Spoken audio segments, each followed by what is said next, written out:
संजय राऊत साहेब म्हणालेत की अजितदादा रंग बदलायला लागलेत आणि त्यांचा जो पेहराव आत्ताचा आहे, जे जॅकेट्स घालतात, पिंक जॅकेट घालतात असं त्यांचं म्हणणं आलं. खरं तर ते पिंक नाहीये, पण असो, त्यांचं म्हणणं आहे की पिंक जॅकेट घालतात ते पिंक सरडा झाले.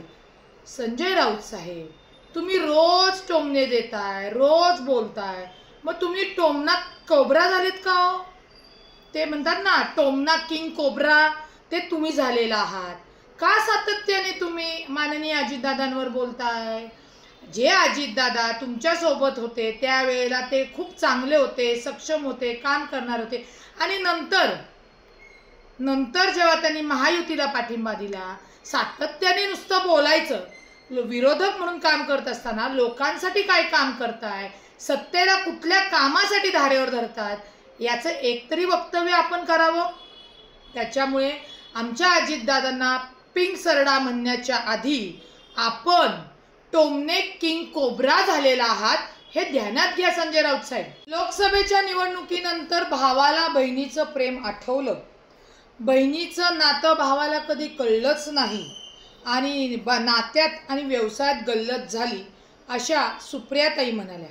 सुप्रियाताई, तुमच्या आणि अजितदादांच्या बहीण भावाच्या नातामध्ये खरं तर आम्ही कोणी बोलतही नाही आणि बोलणारही नाही, परंतु तुम्ही हा जो लाडकी बहीण योजनेवरनं जो टोला लावत आहात, त्याच्या संदर्भात आमचं म्हणणं आहे की लोकसभेची निवडणूक जर झाल्यानंतर माननीय अजितदादा हे जर उपमुख्यमंत्री आहेत आणि महाराष्ट्रातल्या माता भगिनींसाठी त्यांनी लाडकी बहीण योजना आणली, तो खारीचा वाटा, ती खारीची मदत ती जाहीर केली, ती बहिणींपर्यंत थेट पोचवली, तर त्याच्यात अडचण काय आहे? आणि राहिला विषय, तुम्ही जो व्यवसाय, तुम्ही कुठल्या अर्थाने म्हणताय की राजकारण हा व्यवसाय आहे, असं जर तुम्ही म्हणत असाल तर अजितदादा कधीही राजकारणाला व्यवसाय मानत नाहीत आणि ते काम करत असतात, हे माझ्यापेक्षा जास्त तुम्हाला माहिती आहे.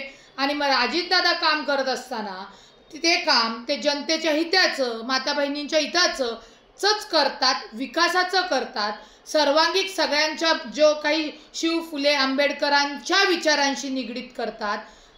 ते लोकसभेला तुमच्या समोर जी काही तुमच्या परिवारामध्ये घडलं आणि त्याच्यामुळे वेगळं होऊन सुनेत्रा वहिनींना समोर उभं राहावं लागलं.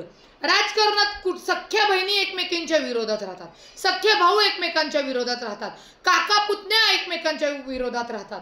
मग प्रत्येक नातं हे समजायला प्रत्येकाला दोन्हीकडनं कळलं पाहिजे, एकीकडनंच कळून उपयोग नसतो. असो, आमच्या अजितदादांना, आपल्या अजितदादांना सुप्रियाताई, मग आमच्यापेक्षा, कार्यकर्त्यांपेक्षा तुम्ही खूप चांगले ओळखता.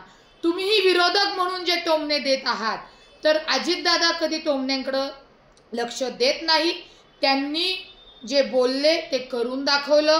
त्यांनी एक राज्याचे उपमुख्यमंत्री म्हणून लाडकी बहीण योजना घोषित केली, लाडकी बहीण योजना आणली आणि थेट त्यांना पैसे तिथं त्यांच्या खात्यात पोचवले, खारीचा वाटा पोचवला आणि त्यावरनंच विरोधकांच्या पायाखालची तुमची जमीन गेलेली आहे.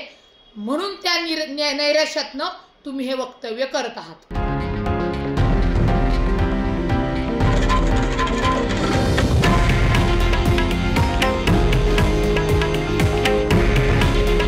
हे आहे देशातील नंबर 1 न्यूज नेटवर्क आणि आपण पाहत आहात TV9 मराठी. काळजी तुमची, हित महाराष्ट्राचं.